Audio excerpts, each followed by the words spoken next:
Scott Spears along with you on this Wednesday, April the 20th, 2011 for The Exchange, joined by Charlie Evers, Fritz the Night Owl, sitting in for Marianne Michaels this week, George Casotis, and we had to get some female blood up here at the table, longtime pal of mine, Brenda Donegan from the Marion Star and other great activities around the Marion area. George was just telling me that he was Marianne this week. Well, yeah, a little bit. Do you feel like Marianne? Yes. Marianne. What was that song? Marianne, That's an oldie, George. That's an oldie, Marianne. An oldie but a goodie. Oldie but a goodie. We need to thank our sponsors this week. Today. I always say this week. I'm stuck in the radio mode. Today's episode of The Exchange is brought to you by Peacock Water Conditioning. Water experts since 1953, 1800 Marion Marysville Road, Marion, Ohio, 43302. For further information, dial 740-387-6312. Ohio Neck and Back Pain Relief Center, Scott M. Gray, D.C., across from the Marion Center, between TSC and Kroger. For further information, dial 740-386-6580.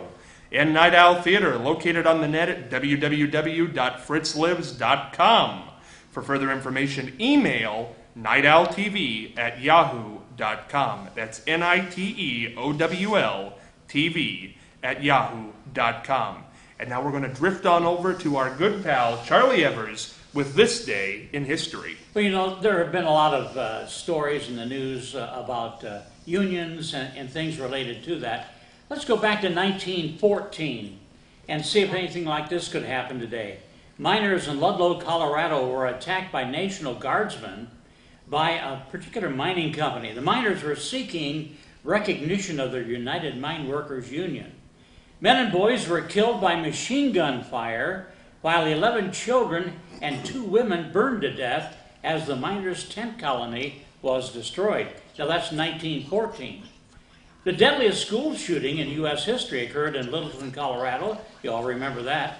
2 students armed with guns and explosives stormed into the Columbine High School at lunchtime, killed 12 classmates and a teacher, and wounded more than 20 others before they killed themselves, of course, and that was in 1999. Boy, time flies. I remember that coming home, 1999. I remember hearing about that. What a horrible, horrible event that was, Columbine. Terrible thing. We're going to go to a high note now. We're going to talk about a movie that you might want to watch tonight because I'm sure you haven't made plans yet. And if you haven't, here's the guy who's going to set them for you. Fritz the Night Owl with the Flick Pick.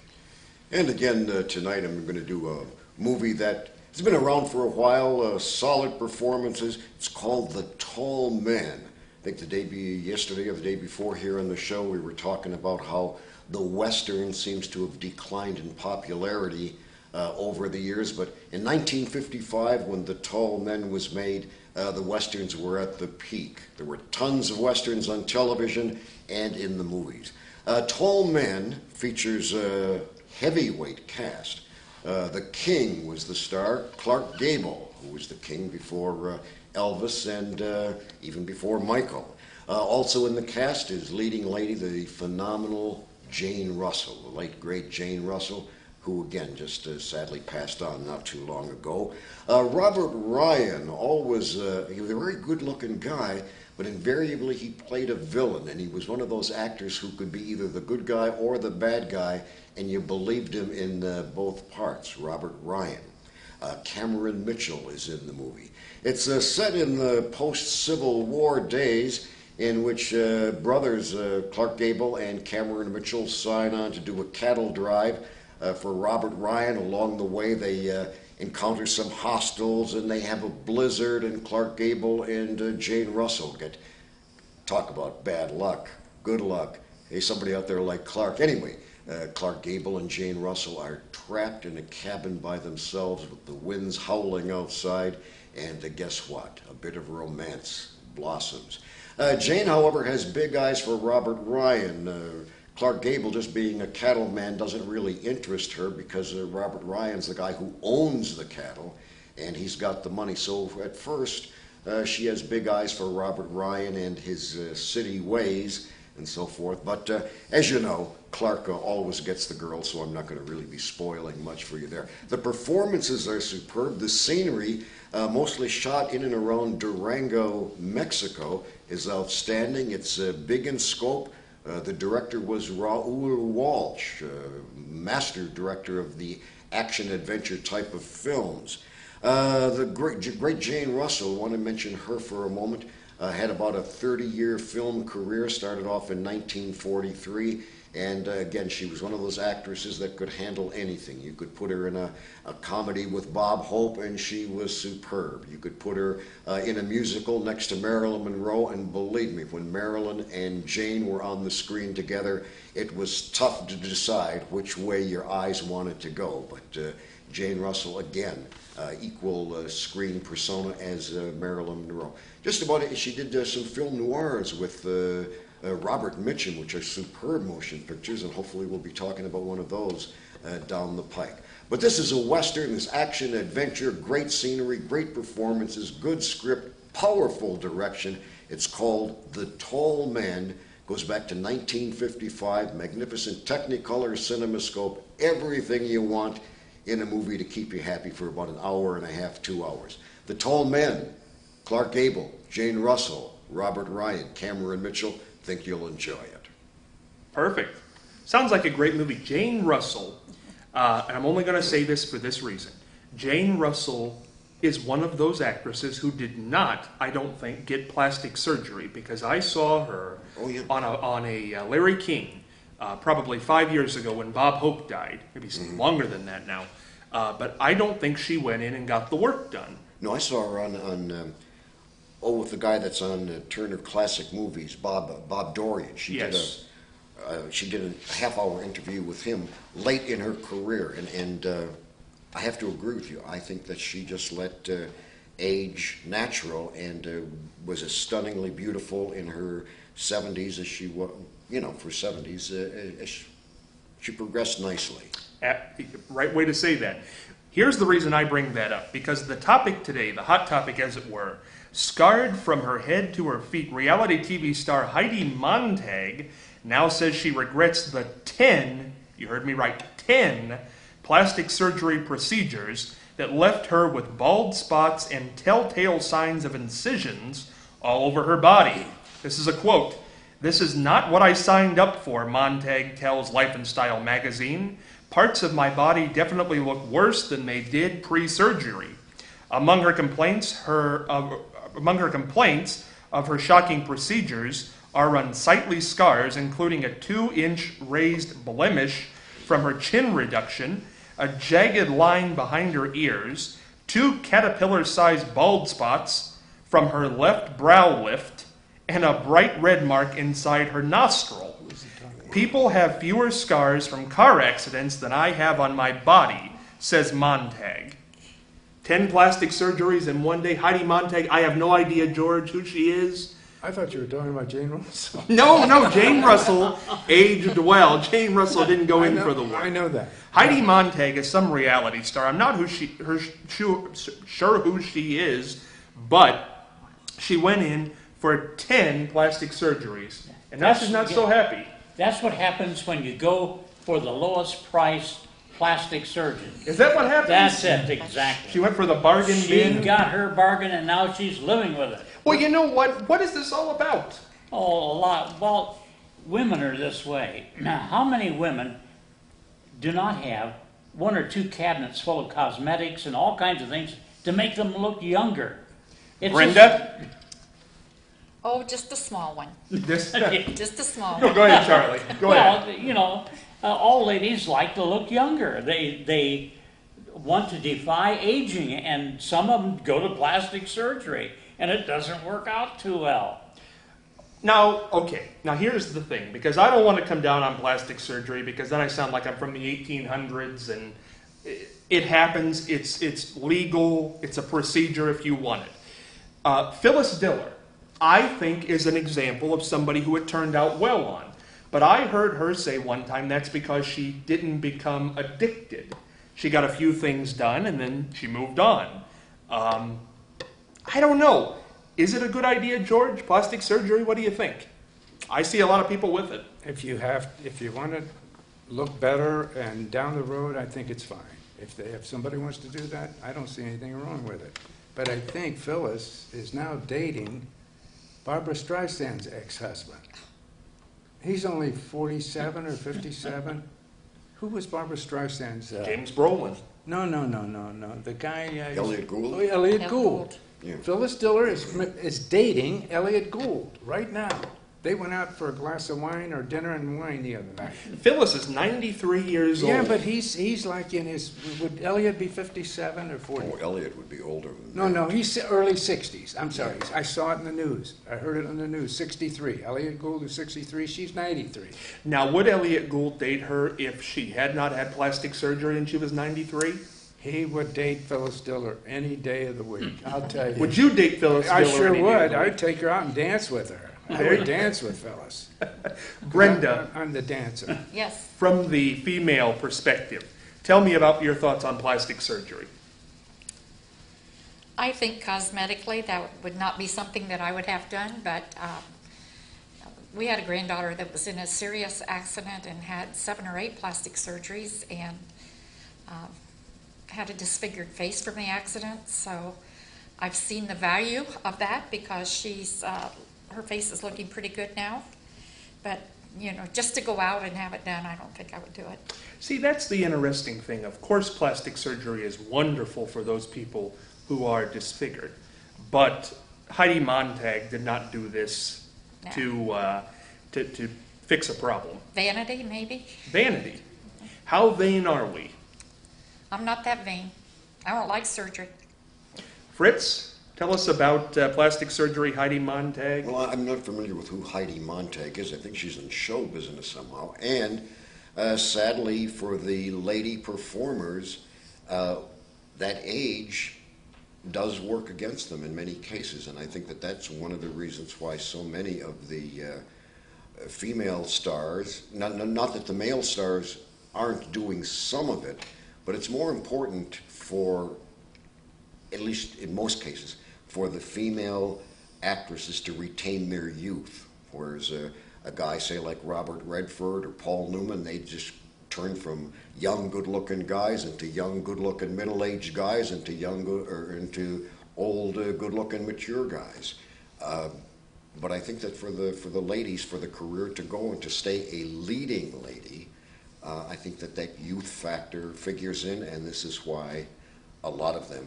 As I say, I know the name Heidi Montag, but I don't know whether she's a model or what she does. But I think that youth factor of being able to work might have some motivation as to why so many people do it.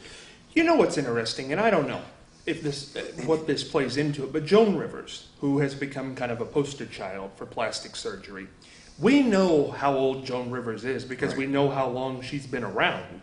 We can go back and watch her on Ed Sullivan in black and white. So we know what her age is. Does it help that she doesn't have any wrinkles? Does that make a difference to anybody? I don't think that Phyllis Diller or Joan Rivers were never considered leading lady sex symbols. So I don't think that the plastic surgery for them, I think it's irrelevant. They're funny whether they age naturally or with the plastic surgery. But I don't think that there was the compulsion that they could get work whether they had had the surgery done or not, as opposed to, say, I think some of the other actresses have to keep that youthful figure or youthful appearance. Why do you think somebody like Joan or Phyllis would do it then? Well, probably just for the same reason that a man would buy, say, a good-looking suit or a shirt he looks good in. You do want to kind of look your best, and if they feel that that's what helps them be more attractive and feel better about themselves, why not? I don't know. I think it's an interesting thing, Charlie, because I think buying a suit you can do at 25 if you look not great, if you're dressed in tatters or something. The plastic surgery is definitely, for the vanity issue, an age thing. Another thing, now, some men like to wear toupees. Some men like to shave their heads. Some men like to have tattoos all over their body. So where does it end? Well, how long do we do it? I think is the thing. I don't have a problem if somebody wants to go in and do that thing where maybe they get their neck lifted or whatever, but this whole shorten your chin and lift your brow and There's nothing like someone 90 years old that has gone through all that plastic surgery.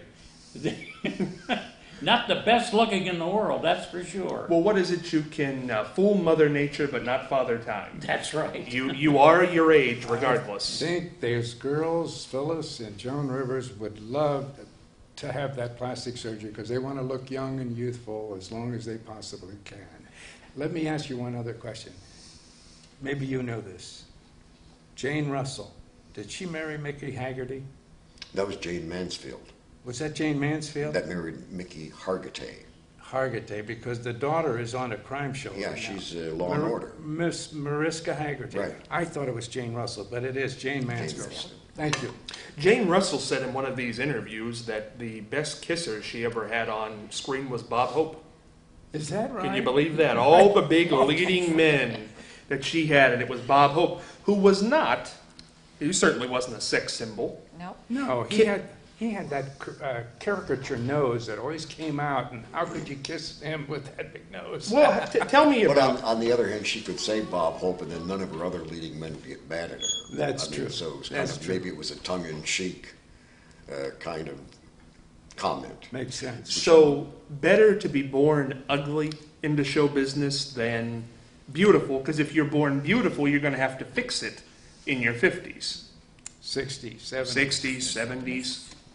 If you're ugly to begin with, like Bob Hope, you can just go on and never have to worry about it. Well, if you're funny enough, nobody's going to look otherwise, so what's the Well, difference? is it funny? What if you're a beautiful leading actress like, say, who's a funny leading actress who's beautiful? Well, Elizabeth Taylor was one of the best-looking ladies of all time. I don't think she was a comedic actress, though. Betty White? Betty White. Right. Betty White. Now, well, I don't know that she was ever... Mary Tyler Moore, a great beauty who was a leading actress. Now, does Mary have to still look like Mary 20 years ago, or is she just funny so she can get the wrinkles? She's looking rather old. And you pay attention to that. Her age, yes. So when you see Mary Tyler Moore now, you say, you do one of these Oh numbers. boy, I remember when she was good looking. And what is she now? She's just an old person. Well, she's had some other things going on in her life. Yeah. But does it affect the acting? No, it wouldn't affect the acting at all. So she could play the mother of a girl who you used to think was good looking now. An old mother, yes. Now the men, Robert Redford, could he play the father, or is he still the leading man? Well, he's about in between. In between. Yeah. I think it's an interesting thing, and I think plastic surgery is 10 in a day, and now she's unhappy. What should she do? Heidi Montag. Well, I saw her on television. She does look bad. I mean, really. She'll be glad to know that I after mean, oh, $50,000 terrible. worth of it. Yeah. Carol Burnett had surgery done on her jaw, and it turned her from a comedic-looking person to someone who's not very personable. I think that her jaw job did her a disservice. Her jaw affected her personality? Oh, she the way she looked all through her highlight of her career on television, she looked a certain way. Then she had her jaw operated on, and it turned her personality completely. Completely around. I Yeah. remember that. Isn't it? Well, that's a good She's not question. the funny lady anymore. Yeah. Well, do your looks have impact on your personality? Oh yes, You think? yeah. Look in the mirror. I don't like to. Scares me. George, what do you think? Does the way you look affect your attitude day to day? Look at me at my age. I'm a handsome guy, still 78 years old. George always laughs when he looks in the mirror. And modest, George, modest. Well, you lose a little hair, you lose a little flaky skins, and keep putting that moisture lotion on you every day, and I'll tell you, you'll look good, like I do. What do you use, George? Secrets from George Casotis. What do you use every day? There's a Olive guy- oil. there's a Didn't you guy- tell me one time there's I'll a- live to be 95 if I drink a gallon of olive oil a day? I'm not advertising him, but there's a guy that makes some lotions and some perfume, or some, spray lotions and some creams. He has a name like Giorgio Armani. The Italian. It's some expensive stuff, but I'll tell you, I use Giorgio Armani every day, and it helps me out. Makes my skin look young. Was it olive oil you told me to drink every day? Oh, the olive oil. I still rub that on my eye right here, so the ink goes. Olive oil and lemon juice. Lemon juice. I forgot. Remember, Scott, you said, let's all go out and buy a bag of lemons. We have to go buy a bag of lemons because what will lemon juice do for me? It cleanses the body. Olive oil lubricates the body. I mean, you can take olive oil and drink a little shot of it, like a shot of whiskey. Drink a shot of olive oil and squeeze some lemon juice in there for a chaser, and you've got lubrication to the body and cleanses. Lemon, you put lemon in tea, and it lightens the tea, right? Well, it will lighten your insides. How many lemons do you have? Is your garage just full of No, lemons? the refrigerator always has a bag of lemons in it. Bag of lemons. A bag of lemons. I bought a car like that once. Oh, a Bag of lemon? lemons. Fritz, what do you make of? What should Heidi Montag do now that her surgeries are botched? She spent all this money. She can't act. Well, I don't know that those surgeries are reversible. Possibly that. I have no familiarity really with plastic surgery one way or the other. So all I can say is to go back to what George was saying.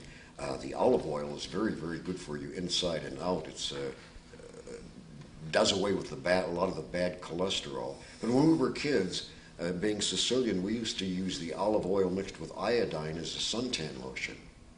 And Well, that makes sense. not only would it stain your skin, give you a little bit of a tan before the sun did, but also, in a way, this was before there were sunscreens and all of that stuff.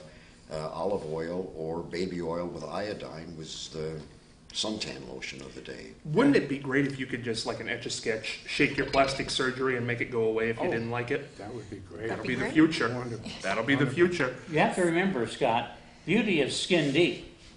Ugly is right to the bone. Exactly. They're words of wisdom by Charlie Evers. Yes. Do you want to bring something up about guys who shave their heads again? Oh my, they look like the clothespins that ladies used to use a long time ago to hang out the clothes.